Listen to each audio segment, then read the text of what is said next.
Hello friends, देखिए kitchen waste का magic. ये देखिए किस तरह से लाइन से 5 बैंगन लगे हुए हैं। ये देखिए 1 2 3 4 एंड दिस इज़ 5 और ये 6 भी है ऊपर। और छोटे बैंगन तो काफ़ी सारे लगे हुए हैं इसमें। तो hello everyone, welcome to my channel from earth to table. स्वागत करती हूँ मैं आप सबका अपने ऑर्गेनिक गार्डन में। ये देखिए ये है मैजिक ऑफ किचन वेस्ट का मैजिक है। अब मैं मैजिक इसलिए कह रही हूँ इसको क्योंकि ये देखिए ये कंटेनर है मेरा ऑलमोस्ट 20 इंच का। 20 इंच में मैंने इसे पूरा फुल किया था। 20 इंच को किस चीज़ से? किचन वेस्ट से, लेयर बाय लेयर मैंने ऐसे फिल किया। ऐसे फिल किया कि मैंने नीचे थोड़ी एकदम बेकार सी मिट्टी डाल दी।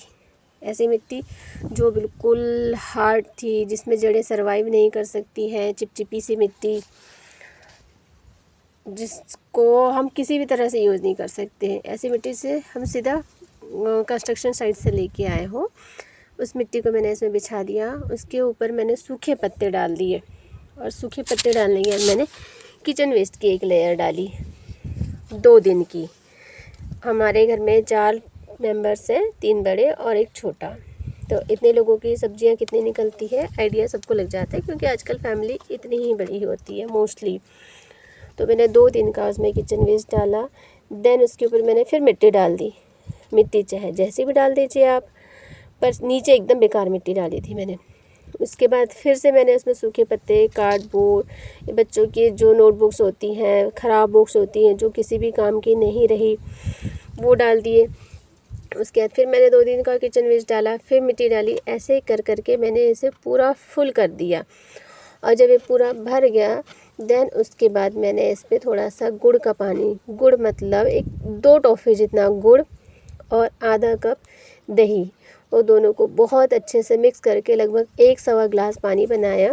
1 सवा ग्लास इसलिए क्योंकि पूरा कंटेनर जितना फिल हुआ है उसमें पानी नीचे तक चला जाए थोड़ा थोड़ा। पूरा तो नहीं भिगाना था, बस थोड़ा थोड़ा, कि इसमें माइक्रोबियल एक्टिविटीज़ फास्ट हो सके। और ऐसे करके मैंने इसे छोड़ दिया। और फिर 1-2 दिन के बाद मैंने इसमें ये बैंगन का प्लांट लगा दिया। और ये बैंगन का प्लांट मैंने बीज भी नहीं डाला था, ये मेरे किसी किचन वेस्ट में ही अपने आप निकल के आ गया था। ये वैरायटी मेरे पास थी भी नहीं। पहले भी मैंने इसका वीडियो शेयर किया था कि पता नहीं है कौन से बैंगन फलेंगे, और जब फलेंगे तो मैं आप लोगों के साथ शेयर ज़रूर करूँगी। तो इस बैंगन का प्लांट मैंने इसमें लगा दिया। और बैंगन में देखिए क्या होता है कि बहुत ज़्यादा कीड़े होते हैं। अगर आपने 4 दिन इसमें ध्यान नहीं दिया तो ढेर सारे इसमें मिलीबग्स हो जाते हैं। और मिलीबग्स की तरह ही एक कीड़े होते हैं। उसमें फ़र्क इतना होता है कि मिलीबग्स में पूँछ नहीं दिखाई देती है और उस कीड़े में पूँछ दिखाई देती है। इस तरह के 2 कीड़े इसमें परमानेंट ही रहते हैं। और पहले भी मेरे काफ़ी बैंगन के पेड़ ख़राब हो चुके थे। अब नीम ऑयल का स्प्रे, नीम ऑयल में खर्चा भी होता है, नीम ऑयल में टाइम भी काफ़ी वेस्ट होता है। और मुझे तो किसी तरह की दवाइयाँ स्प्रे बॉटल से डालने में बहुत झंझट लगती है। झंझट इसलिए लगती है, पहले आप केमिकल हो या ऑर्गेनिक हो, जो भी दवाइयाँ आप बनाएं, चाहे नीम ऑयल बनाएं, उसको बनाइए, इक्वल क्वांटिटी में मिलाइए, उसके बाद स्प्रे कीजिए। देन उसके बाद स्प्रे बॉटल अच्छे से साफ़ करके रखिए। ये मुझे बड़ा झंझट वाला काम लगता है। इस बिज़ी लाइफ में इतना सब कुछ करना, अगर उससे आसान कुछ मिल जाए तो बेटर क्या है? उससे बेटर तो कुछ हो ही नहीं सकता। तो मैंने निकाला आसान सॉल्यूशन कि बस 2 से 3 दिन में अपने पौधों को ऐसे पकड़िए एक हाथ से और दूसरे हाथ से पाइप के मुंह को ऐसे दबाते हुए प्रेशर से इनको धो दीजिए, पूरा धो दीजिए, कहीं पर भी मत छोड़िए। और देखिए फिर कहीं भी कीड़ा नहीं है, एक भी कीड़ा नहीं है, किसी भी तरह के जर्म्स नहीं है, बैक्टीरियाज नहीं है, कुछ नहीं। मेरा प्लांट बिल्कुल हेल्दी है। हाँ, आज थोड़ा सा मुरझाया हुआ दिख रहा है क्योंकि सुबह मैं मुरझाई हुई थी, मेरी तबीयत ठीक नहीं थी, तो मैंने आज मॉर्निंग में इनको पानी नहीं दिया है। अभी मैं एक ही टाइम पानी देती हूँ, या मॉर्निंग या इवनिंग। बच्चे मेरे छोटे हैं, इस हिसाब से मुझे जैसा भी मेरा शेड्यूल बन जाए। कभी होता है कि 5-6 दिन मैंने मॉर्निंग में पानी दे दिया, कभी होता है कि हाँ हफ्ते 15 दिन मॉर्निंग में पानी दे दिया। देन किसी दिन फिर शेड्यूल चेंज हो गया, इवनिंग का हो गया। है ना, वो डिपेंड करता है अपने टाइमिंग पे। तो अभी मैं इन्हें मॉर्निंग में ही पानी दे रही हूँ, और आज मॉर्निंग को मेरी तबीयत ठीक नहीं थी तो मैंने पानी नहीं दिया है, इसलिए मेरा ये प्लांट थोड़ा मुरझाया हुआ दिख रहा है, पर बीमार नहीं है। ये देखिए कितना हेल्दी है, और बैंगन देखिए कितने सुंदर सुंदर से हैं। और रही बात कि मैंने फिर ये छोटे से प्लांट को फ्रूटिंग वाला प्लांट होने तक, मतलब ये करीब 3 महीने का टाइम इसको हो गया है। इस 3 महीने के टाइम में मैंने इसमें कौन सा फर्टिलाइज़र दिया है, तो इसमें मैंने एक बार दिया था काऊ डंग कंपोस्ट टी, जो गोबर के उपले होते हैं या कंडा बोलते हैं जो, उसका पानी मैंने इसे दिया। उसके कुछ दिन के बाद बिना किसी शेड्यूल के, ये नहीं कि अब 10 दिन हो गए 15 दिन हो गए ऐसे कुछ देना ज़रूरी है, ऐसे कुछ भी नहीं, बिना किसी शेड्यूल के मैंने फिर इसे एक दिन बनाना पील का फर्टिलाइज़र दिया। मैं बनाना पील को बारीक बारीक काट के, जितना बारीक हो सके अपने टाइमिंग के हिसाब से, जो आपकी सुविधा बन पड़े, काट के मैं 10 दिन के लिए पानी में डाल के छोड़ देती हूँ। एटलीस्ट अगर 2 बनाना के छिलके हैं तो मैं 2 गिलास पानी डाल देती हूँ, और उसमें फिर वही एक टॉफ़ी जितना बड़ा, एक टॉफ़ी भी नहीं, आधा टॉफ़ी जितना बड़ा मैं गुड़ का टुकड़ा डाल देती हूँ, और मैं 10 दिन के छोड़ देती हूँ। रोज़ दिन में एक बार उसको हिला ज़रूर देती हूँ, क्योंकि दूसरे बनाने की पील्स भी अगर डालने हैं तो डाल दो, और नहीं तो ऐसे चलते फिरते डब्बे को ही सैक कर दो, कोई बात नहीं। इस तरह से मैं रखती हूँ। फिर उसमें मैं 10 गुना पानी डाल देती हूँ 8 दिन या 10 दिन छोड़ने के बाद, और इस तरह से मैं बनाना पील लिक्विड फर्टिलाइज़र रेडी करती हूँ। उसे मैंने दिया। तो क्या किया मैंने, इस पौधे को 3 महीने तक मैंने इसे किचन वेस्ट से अपना कंटेनर तैयार किया है। उसके बाद मैंने इसे लगाया है, और लगाने के बाद 1.5 महीना 2 महीना कुछ भी होगा, कोई शेड्यूल नहीं, कोई रिक्वायरमेंट नहीं, बस मेरे पास उपलों का पानी था तो मैंने डाल दिया, बनाना पील अवेलेबल हुआ तो मैंने डाल दिया।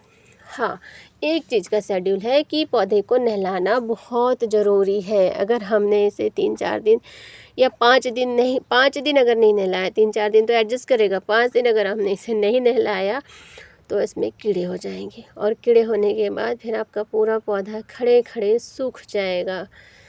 तो बस इस टेक्निक से मैंने इसे रेडी किया है, और इसमें इतने फ्रूट्स हैं, और ये वैरायटी नई आई है मेरे गार्डन में, मुझे नहीं पता है कितने बड़े होंगे, तो मेरे ख्याल से 2-3 दिन के बाद हार्वेस्ट करने लायक हो जाएंगे। अगर इच्छा हुई बनाने की तो मैं तोड़ भी सकती हूँ, पर अभी 2-3 दिन मैंने सोचा है कि देखते हैं कितने बड़े होते हैं। और इसमें देखिए मैंने कोई पिंचिंग नहीं की है, बस मैंने इसे छोड़ दिया था कि देखिए नया बीज है, क्या होता है, नई वैरायटी है। तो इसमें देखिए ये अपने आप यहाँ से, ये देखिए कोई पिंच का निशान नहीं है,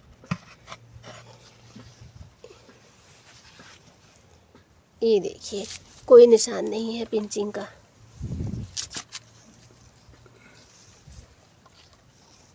बस ये 2 ब्रांचेस है, ये तो ये सूखे पत्ते दिख रहे हैं, ये दोनों ब्रांच अपने से निकल के आई है, और पेड़ इतना बड़ा हुआ है। 6 बैंगन अभी दिखाई दे रहे हैं, 4-5 छोटे बैंगन हैं, मतलब ये बैक टू बैक मुझे फ्रूटिंग देता रहेगा। और मैं इसमें, अब ये बड़ा हो गया है, फ्रूट्स दे रहे हैं, तो मैं इसे 15 दिन में 20 दिन में उपलों का पानी देना ज़रूरी समझती हूँ, क्योंकि किसी को भी भूखा प्यासा रखना ठीक नहीं है, इसलिए अदरवाइज़ बेचारा ऐसे भी चले जाएगा। क्योंकि it's the magic of kitchen waste, ये किचन वेस्ट का जादू है। अपने घर की एक मिर्च की डंडी भी बाहर मत जाने दीजिए। इवन जो आपने प्लांट्स लगाए अगर वो ख़राब हो जाते हैं, उनको भी उठाइए, जितने हो सके छोटे पार्ट्स कर लीजिए, और इसी तरह से मिट्टी में दबा दबा के कुछ ना कुछ लगा लीजिए। मेरे सारे कंटेनर उसी से भरे हुए हैं। ये देखिए एक कंटेनर मैंने फिर तैयार करके रखा हुआ है, इसमें मैं लगाने वाली हूँ पालक। ये पूरा फुल है अभी, ये 2-4 दिन में नीचे बैठ जाएगा, पर मैं बैठने का वेट नहीं करने वाली हूँ। मैं आज शाम को ही इसमें थोड़ा सा गाय का गोबर मिलाऊंगी, और या तो किचन वेस्ट की खाद मिला लूँगी, या तो नहीं भी मिलाऊंगी, पर आज शाम को इसमें हल्की सी मैं मिट्टी डाल के पालक ज़रूर लगाऊंगी। ये देखिए जब हम गार्डनिंग करते हैं ना, तो हमारे यहाँ किचन वेस्ट भी इतना ज़्यादा हो जाता है कि हमें समझ में नहीं आता है कि हम अब क्या लगाएं, और ऐसे करते करते हमारे कंटेनर्स बढ़ जाते हैं। ये देखिए मेरे छत पर कंटेनर्स ही कंटेनर्स हैं, और सब हरे भरे हैं। अगर थोड़े से भी मुरझाए दिख रहे हैं तो बस वही लापरवाही हो रखी है कि आज मैंने पानी नहीं डाला अपनी तबीयत की वजह से। अदरवाइज़ देखिए मेरे छत पे कितने सारे कंटेनर्स हैं। और मिट्टी भी देखिए, किचन वेस्ट की वजह से मिट्टी भी बढ़ती जाती है। ये रेड वाला बोरा जो देख रहे हो पूरा मेरा मिट्टी से भरा हुआ है। मैंने एक कंटेनर खाली किया था, इतनी मिट्टी बाहर आ गई। एक कंटेनर नहीं, ये देखिए जो ब्लू वाले ड्रम्स दिख रहे हैं ना, तीनों, मैंने इन तीनों को खाली किया हुआ था। और खाली करने के बाद मैंने सेमी की बेल, ये जो रेलिंग पे दिख रही है, सेमी की बेल को मैंने उतारा और छोटे छोटे पार्ट्स, नहीं सेमी की बेल के छोटे पार्ट्स नहीं किए, सॉरी बोलने में गलती हो गई। मैं एडिटिंग थोड़ा कम ही करती हूँ, डायरेक्ट वीडियो डाल देती हूँ। तो मैंने सेमी की बेल को इसमें दबा दिया है, ऊपर से मिट्टी डाल दी है और एक ककड़ी लगा दी है। ककड़ी में देखिए फ्लावरिंग हो रही है। मुरझाने का रीज़न तो मैंने बताया ही, अभी शाम को पानी डालेंगे खिल जाएंगे ये। तो मैंने इस तरह से सेमी की बेल दबा दी, मिट्टी बिछा दी और उसके बाद फिर ये एक बोरा मिट्टी मेरी भर के बची हुई है। एक कंटेनर मैंने फिर खाली किया है, इतनी मिट्टी बची है। मिट्टी क्यों बचती, क्योंकि हम नीचे किचन वेस्ट दबा देते हैं, तो मिट्टी ड्रम की जो बाहर आती है, कंटेनर्स की बाहर आती है, वो इस तरह से एक्स्ट्रा हो जाती है और धीरे धीरे करके हमारे कंटेनर्स बढ़ जाते हैं। ये देखिए सारा कुछ किचन वेस्ट पे लगा हुआ है। कुछ भी ऐसा नहीं है कि मैंने पूरा कंटेनर भर मिट्टी डाली हो। तो प्लीज़ किचन वेस्ट को यूज़ कीजिए, गार्डनिंग कीजिए, अपने और अपने बच्चों की सेहत को बनाए रखें। अपने छोटे छोटे मासूम बच्चों को बीमारियों से बचाए रखें, क्योंकि केमिकल से ज़्यादा इफ़ेक्ट होता है, ज़्यादा असर होता है बच्चों पे। और ये मासूम से बच्चे जब पढ़ाई लिखाई छोड़ के हॉस्पिटल जाते हैं, मौज मस्ती को छोड़ के दवाइयों के रूटीन में बन जाते हैं, वो देख देख के मुझे बहुत दुख होता है। और इसी वजह से मैंने ऑर्गेनिक गार्डनिंग स्टार्ट की है, वरना करने को बहुत कुछ काम है, पर अपने बच्चों की सेहत से ज़्यादा ज़रूरी कुछ भी नहीं है। सो प्लीज़ ऑर्गेनिक गार्डनिंग कीजिए, किचन वेस्ट को यूज़ कीजिए और अपने परिवार का, अपने पर्यावरण का ख्याल रखिए। So see you in the next video.